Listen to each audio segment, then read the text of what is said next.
네, 두 분 여론조사 전문가와 함께합니다. 이상일 K스택 컨설팅 소장 모셨고요. 어서 오세요. 네, 안녕하세요. 윤희용 오피니언 라이브 여론분석센터장 모셨습니다. 어서 오세요. 네, 안녕하십니까? 네, 오늘 좀 점검해야 될 게 좀 많으니까 바로바로 그러니까 한번 가보겠습니다. 먼저 정당 지지도부터 좀 봐야 될 것 같은데요. 좀 희비가 엇갈린 것 같습니다. 좀 정리 좀 해주신다면.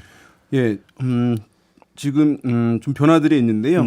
이번 총선 국면 들어서 지금까지의 중에서 가장 주목되는 눈에 띄는 조정 국면이라고 좀 평가할 수 있을 그래요? 것 같아요. 예, 왜냐하면 지금 민주당의 야당에 이제 여러 전반적인 우위가 있었는데 그런 흐름들이 좀 좁혀지거나 팽팽해지거나 아니면 좀 더 바뀌는 그런 현상들이 있어서 만약에 이제 한 보름 전까지 이런 이제 전망들이 있을 수 있었다고 할 수 있어요. 그러니까 예. 여당으로서는 국민의힘으로서는 이제 참패의 기운이었는데 이제 선방할 수도 있는 것 아닌가라고 하는 흐름으로 민주당은 압승의 분위기였는데 이러다 좀 고전할 수도 있는 것 아닌가라는 흐름으로 그런 이제 갈림길에 좀 와 있다라고 진단할 수가 있을 텐데요. 조사를 좀 민주당에 빨간불 들어오고 있다. 예, 약간 경고음이 들어왔다고 볼 수 있을 텐데 조사 결과를 좀 말씀드리면 한국갤럽이 이제 지난 13일부터 15일까지 전화 면접 조사를 실시했는데요. 자세한 사항은 중앙선거 여론조사심의위원회 홈페이지를 참조하시면 되는데 18세 이상 1,002명을 대상으로 예. 전화 면접 방식으로 조사를 했어요. 예, 네. 정당 지지율을 물었는데요. 국민의힘이 37%, 더불어민주당이 31%였으니까 여기서는 6%포인트 국민의힘 정당 지지율이 높게 나왔다는 점. 예, 그 전에는 수치가 민주당이 이제 1%포인트 높았던 것이거든요. 네. 그리고 오늘 아침에 이제 YTN에서 보도가 된 엠브레인 퍼블릭에 의해서 YTN이 18일부터 이틀 동안 예. 1,001명 대상으로 전화 면접 조사를 실시한 것인데요. 예. 여기서 국민의힘의 정당 지지율은 37%였습니다. 민주당은 36%였습니다. 오차범위 아니라고. 아닌데 민주당은 어쨌든 이 조사에서 네. 그 2주 전 조사가 있었는데요. 2% 포인트가 낮아진 것이거든요. 이런 이제 정당 지지율에서 좀 의미 있는 변화의 흐름들이 나타나고 있어서 네. 아까 같은 이제 의미 부여를 좀 했습니다. 그러면 간단히 얘기하면 지금 국면이 크로스 타임이다 이렇게 봐야 되는 겁니까? 이게 이제 지지율의 변화가 있을 때 우리가 먼저 봐야 되는 게 혹시 지지층 결집 현상에 의한 것은 아닌가 좀 봐야 될 필요가 좀 있는데요. 뭐 크로스가 됐다 아니다 아직 판단을 하긴 이르지만 변화는 분명히 나타나고 있고 이 변화의 내용을 보면 민주당이 좀 뭐 적어도 뭐 위기는 아니어도 경고음은 확실히 있다고 봐야 되는 게 아까 말씀드린 갤럽 조사 같은 경우에 이 세대별 이제 정당 지지도 네네. 안에서 보면 50대가 그 갤럽 이번에 이제 50대 연령대의 국민의힘 지지도가 40%, 민주당 지지도가 32%로 나왔는데요. 50대에서? 예, 그게 물론 이제 세대에는 표본수가 작기 때문에 요 자체가 예. 뭐 확실한 어떤 숫자라고 이렇게 단언하기는 어렵지만 그게 한 3주 전에 같은 갤럽 조사에서 국민의힘 지지도는 50대에서 10%가 오르고 민주당은 13%가 빠진 숫자입니다. 상당한 변화인데요. 그러니까 뭐냐면 이게 50대라는 연령대가 이제 40대가 가장 민주당의 핵심적인 지지 기반 세대 중에서는 그렇고 사실 50대도 상당하게 민주당 지지세가 강하고 그게 유지되어 온 세대인데 네네네. 여기에서 이제 이런 변화들 그러니까 60, 70대가 막 결집해가지고 보수층 결집해서 민주당 국민의힘이 올라간 것만이 아니라 이 내부적인 변화가 있다라는 거죠. 네. 이런 것들이 만약에 좀 더 확연한 흐름으로 나타난다면 상당히 큰 변화로도 이어질 수 있는 게 아닌가라는 생각이 좀 듭니다. 그러면 이상일 소장님의 분석에 따르면 국민의힘이 잘해서인 측면도 있겠지만 민주당이 못해서인 측면도 있다라는 거잖아요. 그 얘기는. 그렇죠. 물론 이제 국민의힘이 뭐 공천이나 이런 과정들이 좀 뭐 매끄럽게 가고 이런 것들도 있겠지만 사실 이런 어떤 여론의 흐름에 아마 더 큰 영향을 미치고 있는 것은 이제 민주당의 이 공천 갈등, 뭐 거의 그 뭐 문제가 제일 크다고 내전이라고 하는 이런 수준의 어떤 그런 모습들이 계속 이어지면서 예. 그런 실망감들이 지금 반영되고 있는 게 아닌가 싶어요. 공천에 대한 실망감? 윤희용 센터장도 같은 견해십니까? 예, 지금 수치들의 변화를 보게 되면 국민의힘에 개선되는 부분도 일정 부분 있거든요. 그거보다 더불어민주당의 이제 하락하거나 이제 위축되고 하는 부분들이 사실 더 크게 수치상 나타나고 있다는 점을 봤을 때 네. 국민의힘에서 무난하게 어쨌든 이어가고 있던 한동훈 비대위원장 중심으로 하는 요인도 있지만 더불어민주당이 특별히 선거 국면에 와서 야당으로서 유리한 환경을 주도권을 갖고 끌고 가지 못하고 있는 그러니까 캠페인 관점에서 봤을 때 지난 한 달 동안 더불어민주당이 선거 국면에서 주도적인 메시지를 낸 것은 사실상 없었거든요. 네. 그러니까 캠페인은 여당이 주도하고 그래서 오히려 여야가 뒤바뀐 상황으로서 오히려 여당이 이번 선거의 도전자인 양상이 돼버려서 야당이 누릴 수 있는 선거는 정부 여당에 대한 평가라고 하는 프리미엄을 예. 전혀 누리지 못하고 한 모습들이 지표에는 지금 일단 반영되고 있다 이렇게 보면 될 것 같습니다. 알겠습니다. 뭐 그러나 민주당에서는 이슈 대응력도 있겠지만 이제 공천 문제 네. 이게 이제 지금 이제 크게 영향을 미치고 있다 이런 이야기가 될 것 같고 또 하나 지금 짚을 게 윤석열 대통령의 지지율가 올랐어요. 일단 어느 정도 오른 겁니까? 예, 한국갤럽 조사에서 윤석열 대통령의 국정 운영 평가, 예, 그러니까 잘한다라고 하는 긍정 평가가 33%였는데요. 4% 포인트 이제 상승을 한 거고요. 이런 이제 뭐 3% 또는 5% 포인트 정도 상승하는 흐름은 예. 많은 조사들에서 최근 이제 확인되고 있는 그런 상황인데요. 이것은 아마도 그 이전에는 상당히 이제 낮은 국면이 있었거든요. 그러니까 최소한의 지지층만 긍정 평가를 하고 있는 그런 국면이었는데 아마도 많은 국민들이 좀 미흡하다고 생각하시긴 했겠습니다만은 KBS 대담에서 김건희 여사와 관련해서 언급은 한 상황이잖아요. 그런 상황에서 봤을 때 보수층들은 어쨌든 언급을 한 것 아니냐 이 문제에 대해서 그래서 이후에 본인 성향에 따라서의 어떤 긍정적 평가를 좀 수월하게 하는 국면들로 예. 좀 나타나고 있다고 할 수 있을 텐데요. 실제 그 한국갤럽 조사를 보게 되면 그 전주 대비해서 보수 성향이 강한 대구 경북 또 부산 울산 경남 TK PK에서 뭐 그전엔 40% 30%대였다고 한다면 50%대 40%대로 좀 올라가는 모습. 그다음에 보수 성향층에서도 그 전주에서는 54%만 잘한다고 했는데 62%가 잘한다고 얘기하고 있으니까 네. 1차적으로 보수 성향을 갖고 있는 분들에서 대통령에 대해서 긍정평가하는 기류를 그 KBS 대담이 일정 부분 뭐 영향을 준 부분이 있지 않나 생각됩니다. 그러니까 보수 지지층에게 어떤 심리적 부담이라고 할 걸 털어내는 어떤 계기를 부여했다. 네. 그래서 이후에 이것이 뭐 중도 성향층까지 가느냐 여부는 이제 아직 확실하지는 않은 상황이라고 할 수 있겠죠. 그래요. 예. 근데 이제 이런 그 방송 대담 자체에 대한 어떤 영향력도 있겠지만 사실 최근에 어떤 흐름에서 좀 다르게 보여지는 부분이 예전에는 이제 대통령 지지율이 여당 지지율에 어떻게 영향을 주냐. 그게 선거의 가장 큰 변수다라고 우리가 이제 봤었는데 이게 국민의힘과 한동훈 비대위 출범 이후에 국민의힘이 나름대로 어쨌든 여러 가지 변화와 예. 새로운 모습을 보이면서 기대감들을 모아가고 있다는 거죠. 이게 그 선거 국면이 다가오다 보니까 그런 어떤 이제 여당에 대한 어떤 그 뭐 일종의 훈풍 같은 어떤 바람들이 대통령 지지율을 방어하는 오히려 거꾸로 그런 후광 부분들도 효과가 있다고 나타나는 보여지고 겁니까? 그러면서 최근에 결국 이제 뭐 민생 토론이라는 형식으로 대통령이 여러 가지 어떤 그 정책적인 대응들을 굉장히 행보들을 많이 넓히고 있고 이런 것들이 좀 축적되면서 대통령 지지율이 오히려 이제 김건희 여사 리스크라고 하는 이 문제에만 그 매여 있지 않고 다른 부분들이 같이 반영이 되고 있다 이렇게 지금 보여집니다. 그 다른 부분에서 지금 의대 증원 확대, 이 강경 기조 이런 것들도 지금 영향을 미치고 있다고 보세요?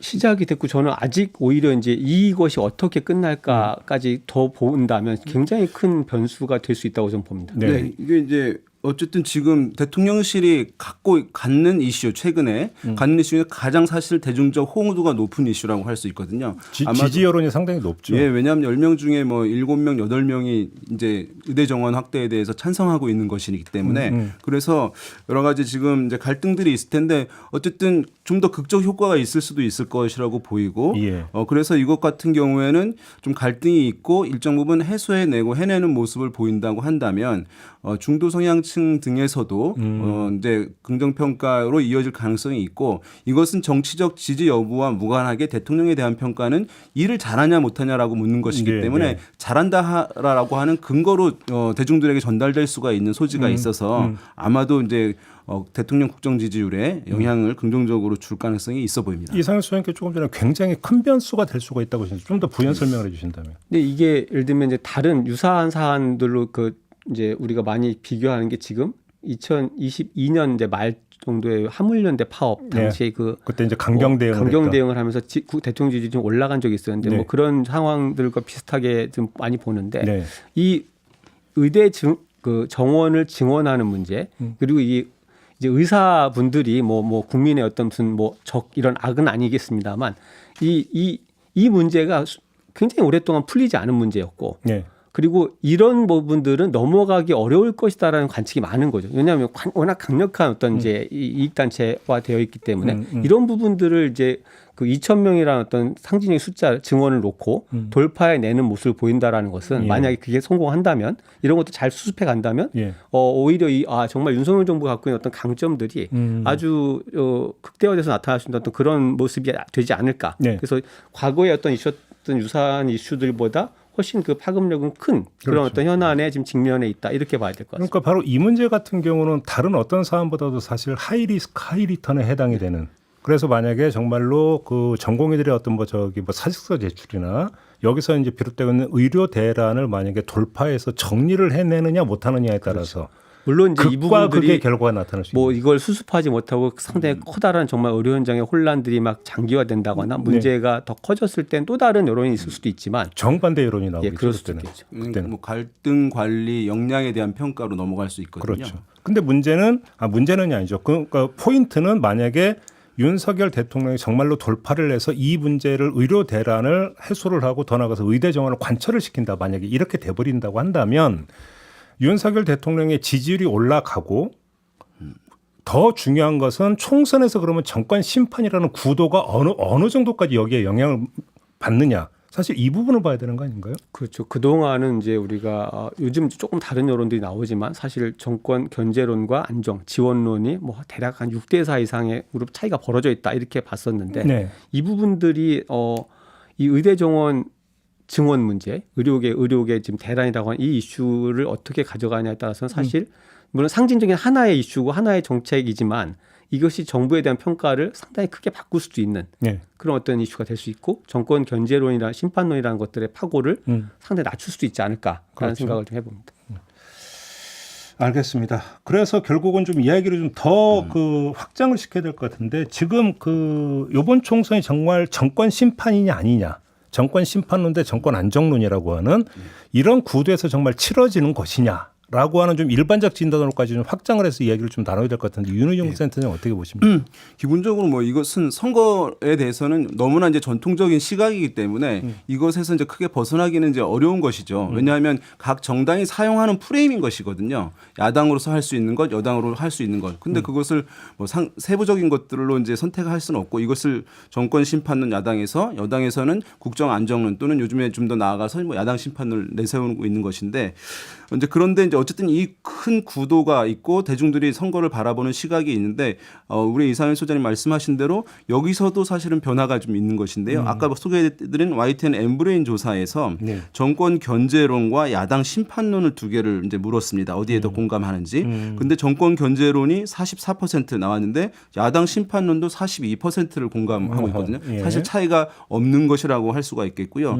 국정 안정론과 이제 정권 견제 심판론을 물었을 때 과거에는 두 자릿수 이상의 격차가 났어요. 그러니까 정권 심판론 기류에 대한 호응도가 높았던 거죠. 그러니까 최근 조사들을 보게 되면 한 자릿수 나오는 것들이 이제 많이 네. 있습니다. 그러니까 그 격차가 줄었다는 것이죠. 그래서 이렇게 변화된 조짐이 있고 여기에서 사실 더 나가면 제3정당이 이제 있는 경우에는 정권 심판 기류에서 또 분산이 되는 효과가 있습니다. 이것이 이제 이번 선거에 보아야 되는 이제 상황이라고 할 수 있는데 그런데 아까 말씀하신 대로 이제 이런 얘기들을 좀 많이 하죠. 야당이 정권 심판론에 기대서 오게 되면서 지금 이런 상황이 됐다. 언제까지 정권 심판론에 기대서 뭐 할 수 있겠냐. 오히려 안주했다. 네, 그렇게 얘기할 수 있는데 사실 야당으로서는 정권 심판론이라는 것, 정권 견제론이라는 것을 버리고 다른 걸 할 수는 없는 것이거든요. 그렇죠. 오히려 이제 정권 심판론을 더욱 정교하게 효과적으로 할 수 있느냐의 문제죠. 지금 이제 정권 심판론이라고 하면 그 대상이 윤석열 대통령이라든가 정권인데 지금은 여당과 야당의 선택 문제, 한동훈 비대위원장으로 전환 문제로 되면서 정권 심판론이 좀 무디어졌다라고 하는 상황인데 야당으로서는 정비를 통해서 다시금 윤석열 대통령 또는 현 정권에 대한 심판 기류로 복원해낼 수 있느냐의 문제가 있는 것이지 정권 심판론을 버리고 다른 것을 찾는다. 이런 것은 사실은 약간 뭐 중요한 적절하지 건 않은 부분이 그걸 있죠. 구도를 버릴 수는 없는 거고 정권 심판론 구도 속에서 그러면 그 구도를 계속 강화시켜 줄 수 있는 이슈를 개발해서 계속 의제화하느냐 못하느냐의 그 능력의 문제. 그렇죠. 이게 이제 핵심인 건데 거기에서 지금 이제 민주당의 모습 행보를 보면 약간 지금 이해할 수 없다라고 저는 생각이 되는데 지금 사실은 정권 견제론, 안정론, 심판론만 놓고 보면 분명히 여전히 많은 조사에서 정권 견제론, 심판론이 높습니다. 높지만 근데 그 조사 지금 소개해드린 많은 조사들에서 지금 현재 지지하는 정당이 어디냐 내지는 총선의 지역구 후보 어느 정당 후보에 투표하겠느냐 이런 질문들을 결과를 보면 많은 조사에서 국민의힘이 민주당을 앞서고 있습니다. 그러면 이게 안 맞잖아요. 그렇죠. 정권 견제론이 높은데 여당 후보를 지지하겠다는 응답이 더 높은 조사들이 나온단 말이죠. 이 얘기는 뭐냐면 정권 견제론이라는 것은 정권에 대해서 뭔가 좀 심판도 하고 견제한다는 여론은 분명히 살아있지만 이것이 민주당 지지로 연결되지 않고 있다는 부분이거든요. 이것에 대해서 민주당이 어떤 해석을 하고 있는 것인가라는 생각을 해보면 사실 지금 뭐 보면 뭐 공천 과정의 분란이라는 건 늘 있었던 거고 그것만 끝나면 뭐 당연히 뭐 정권 견제 심판론 가지고 총선을 치를 수 있다라고 생각을 할 수도 있겠는데 이게 유권자들이 어떤 정치 세력에 대한 평가를 할 때 정책이나 이슈만 보는 게 아니라 그 정치 세력의 정당성, 도덕성 네. 이런 부분도 같이 보지 않습니까? 여기에 대한 평가가 오래되다 보면 평가가 고착되죠. 지금 민주당 지지율이 상승하지 못한 지는 대통령 지지율만큼이나 오래됐거든요. 이 문제에 대해서 좀 더 심각하게 민주당은 바라봐야 되는 게 아닌가. 두 가지 부분을 좀 지금까지 나왔던 얘기 정리를 할 수가 있는데 첫 번째는 그래서 정권 심판 구도를 강화하기 위한 어떤 이슈를 적극적으로 만들어서 전선으로 치고 있느냐 민주당에서. 근데 지금 최근에 어떤 그 지난주부터 본격화된 거 보면 최고의 이슈는 역시 의대 문제인데 그 주도권을 지금 어디서 쥐고 있느냐 민주당이 쥐고 있는 게 아니라 정부가 쥐고 있다. 이 점이 하나가 있는 거고.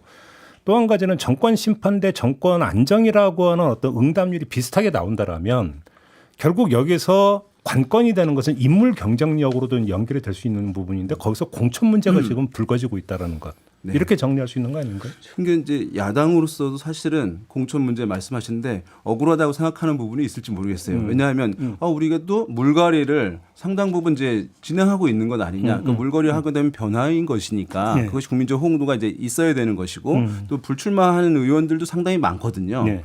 그런데 왜 이제 비판이 이제 야당한테만 이제 화살이 모이느냐라고 하는 이제 생각을 할 수 있을 텐데 제가 이제 과거의 선거들을 쭉 봤을 때 물갈이에 대한 그러니까 새로운 인물에 대한 수요 이런 변화에 대한 기류는 상당히 항상 높은데요. 그것이 긍정적 효과를 발휘할 때가 있고 그렇지 않을 때가 있어요.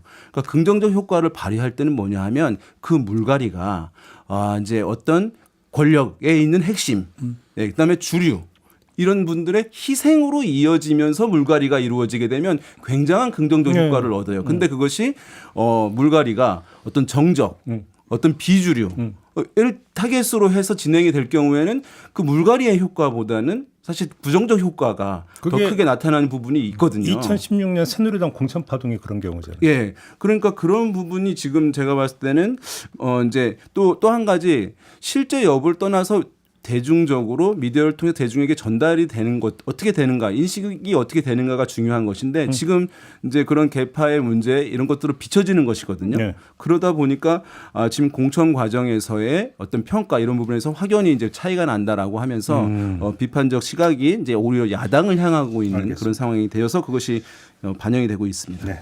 마지막으로 좀 제3지대 문제로 좀 짚어야 될 것 같은데 여담이지만 지난주에 방송 끝나고 방송이 아니라 방송 끝나고 난 다음에 이상일 소장이 그 예언을 하신 게 개혁신당 조만간 갈라선다. 이렇게 예언을 했는데 아니 도대체 뭔 근거로 그때 지난주에 예언을 하셨던 겁니까? 그게 그 당시에 이제 합당 선언을 하고 난 직후에 기존 개혁신당 지지층의 반발, 뭐 탈당, 네. 당원 탈당 사태가 컸었죠. 났을 때 이준석 대표가 해명을 했는데 공개적으로 해명할 때 무슨 말을 했었냐면 예우상 이낙연 대표에게 공동 대표직을 준 것이고 예우상 준 것이고 실제로는 기존의 개혁신당 중심의 통합이다. 이제 이런 말들을 공개적으로 하는 걸 보면서 이게 통합을 했는데 이게 당의 주인이 누구고 주도권이 누구에게 있냐를 저렇게 공식적으로 공개적으로 발언을 하기 시작한다라는 것은 이 문제가 굉장히 큰 화약고가 될 수밖에 없는 거 아닌가. 이후 전개상이 또 그렇게 됐죠. 그렇게 봐서 저는 그런 아무리 그게 지지층 달래기라 하더라도 통합을 한 상대들이 지금 같은 그룹들이 있는 데서 그런 식의 어떤 이야기가 나오는 거 보면서 이 통합이 유지될 수 있나라는 생각을 했던 거죠. 알겠습니다. 근데 이제 제3지대에서 개혁신당이 그렇게 됐고 거기다 또 이제 조국신당이 이제 공식화됐단 말이에요. 네. 흐름이 어떻게 형성이 될 거라고 보세요? 일단 제3신당이 이제 갈라진 것은 이제 긍정적 요인과 부정적 요인이 있겠죠. 네. 이제 정체성을 분명히 하니까 아마 이준석 대표 측에서는 뭐 또 긍정적이 다시 한번 뭐 젊은층들에 대한 소구하는 흐름을 만들 수 있겠다라고 생각이 있을 수 있을지 모르겠는데 이준석 대표 지층에서 또 후원 막 또 밀려들고 있다 이런 보도도 있더라고요. 다만 이제 이것이 여론조사 이 정당 지지율의 선거에서는 제일 중요한 게 합의 100%라는 걸 몇 번 말씀드렸는데요. 이게 이제 정당들이 나누어지게 되면 그렇죠. 그 지지율을 나눠 갖는 것이거든요. 혼자만 상승할 수는 없는 거거든요. 그렇죠. 수능 모의고사 점수가 아닌 겁니다. 그러니까 100으로 정해져 있는 거 캡이. 그러니까 누군가 떨어지지 않으면 혼자 올릴 수 없는 부분들. 그러니까 여러 정당들로 나눠지게 되면 각자 얻는 파이는 줄어들 수밖에 없다는 점이 이제 상당히 부정적이라고 할 수 있겠고 조국 신당 같은 경우에는 그쵸 이제 뭐 일정 고정 지지층이 있는 상황인데 이것이 이제 앞으로 어떻게 될 것인가 어떤 조사들 보게 되면은 막 두 자릿수에 대한 이제 관심도 보이는 흐름들 나타나는데요. 그런데 이것은 이제 민주당의 앞으로의 과정과 상당히 긴밀하게 상관관계에 있을 것으로 보입니다. 그렇게 그러니까 보세요? 민주당의 공천 과정에서 이것이 친명과 비명 간의 어쨌든 갈등이 굉장히 부각되는 측면으로 흘러간다라고 했을 경우에는 아마도 그럴 경우에는 조국 신당이 실제 예상보다는 더 성과를 얻는 흐름으로 갈 가능성도 있고 몇몇 사람들이 이제 더 추가적으로 분야의 문제가 있겠죠. 공천 반발 여론을 조국 신당이 흡수할 왜냐하면 거다. 민주당의 지지층들은 뭐 거의 상당 부분의 이제 친명 성향의 이제 지지층들이 있는 것이고 예. 그렇지만 또 거기에 부정적인 인식을 갖고 뭐 이전 문재인 대통령 더 관심이 있고 지지하는 이제 흐름들이 일정 부분이 있을 텐데 그런 부분들의 이제 융화를 만들어내는 흐름으로 간다고 한다면 조국 신당의 파괴력은 일정 수준으로 저하시킬 수 있을 텐데 그렇지 않으면 그것이 생각보다는 커질 수 있는 그런 상관관계를 앞으로 이제 보여야 할 포인트라고 예. 할 수 있겠습니다. 이상열 소장님 어떻게 진단하세요? 저는 이제 개혁신당으로 뭉쳤던 분들이 다시 이제 제가 알 길로 돌아가서 오히려 이제 포지션들은 더 확실해졌죠. 네, 그렇죠. 개혁신당 이제 이준석 대표의 개혁신당은 다시 보수에 대한 으로 갈 것이고 그다음에 뭐 이낙연 대표는 오히려 반대로 이제 반 이재명 그러니까 민주당의 어떤 재건 이런 것들을 기치로 내고 수밖에 없지 이른바 않겠습니까? 비명 기지가 그렇죠. 되는 겁니까? 예. 그리고 조국 신당은 아직 확실치 않습니다만 오히려 좀 선명한 또 팬덤 정치 형태를 갈 것이기 때문에 각자의 길을 가면서 서로가 이제 살 수 있는 길들은 좀 더 선명해졌는데 그러나 크게 성공하기는 다 어려워진 게 아닌가. 왜냐하면 개혁신당이라는 제3지대라는 것은 결국 어떤 국민들이 이렇게 많은 분들이 기대와 맞물려 가야 되는데 이 과정에서 보여준 짧은 시간의 어떤 실망감들, 이 정치 제3지대 정치의 한계들이 너무 적나라하게 보여졌기 때문에 네. 여기에 어떤 이제 그 많은 분들의 어떤 기대와 지지를 끌어내는 데는 상당히 무리가 있지 않을까라는 생각이 그럼 듭니다. 뭐 개혁신당이나 새로운 미래나 조국 신당이나 조국 신당은 조금 다를 수 있겠죠. 이건 이제 팬덤의 그 사이즈, 크기랑 연동되는 거여서. 예. 그렇다. 그 지난주에 사실은 윤희용 센터장이 조국 신당을 이제 점치면서 이제 4년 전에 열린민주당 네. 성적표하고 비교해서 말씀하신 적이 있잖아요. 네네. 그러니까 그 정도는 사실은 고정적으로 얻을 수 있는 포션을 가지고 있다고 생각되긴 하거든요. 예, 예. 그래서 이제 방금 전에 말씀드린 것은 추가적인 상승이냐의 문제가 남아 있는 상황인데 그것이 이제 민주당 내에서의 이제 갈등 여부, 그것이 이제 약간 친문성에 강한 그런 지지층들에게 과연 이제 어떤 시그널로 전달되느냐. 그리고 나왔을 때 이제 만약에 민주당에서 이탈한 꼭 이제 조국 신당과 또는 뭐 이낙연 대표의 새로운 미래라고 할 수 없겠습니다만 그런 세력들과의 암묵적인 어떤 같은 연대의 흐름들이 만들어지면 그 기류는 커질 수 있는 것일 부분이 새로운 있으니까. 미래와 조국 신당이 연대 가능성이 완전 있다. 합당은 아니겠습니다만은 만약에 그러니까 그런 부분들은 일정 부분 비례정당에 대한 뭐 이런 투표 이런 부분에서도 영향을 줄 수 있는 요인이 되지 않을까라는 생각도 듭니다. 알겠습니다. 시간이 다 돼서 마무리해야 될 것 같은데 결국은 그러니까 윤희용 센터장의 진단을 종합하라면 조국 신당 같은 경우는 4년 전 열린민주당의 성적표 그때 5.4%였던 걸로 제가 네, 기억하는데 그렇습니다. 세석을 얻었죠. 5.4% 플러스 알파. 예. 이 정도로 지금 이제 전망을 하신다는 말씀이신가요? 알겠습니다. 마무리하겠습니다. 두 분 여론조사 전문가와 함께했습니다. 고맙습니다. 네, 감사합니다.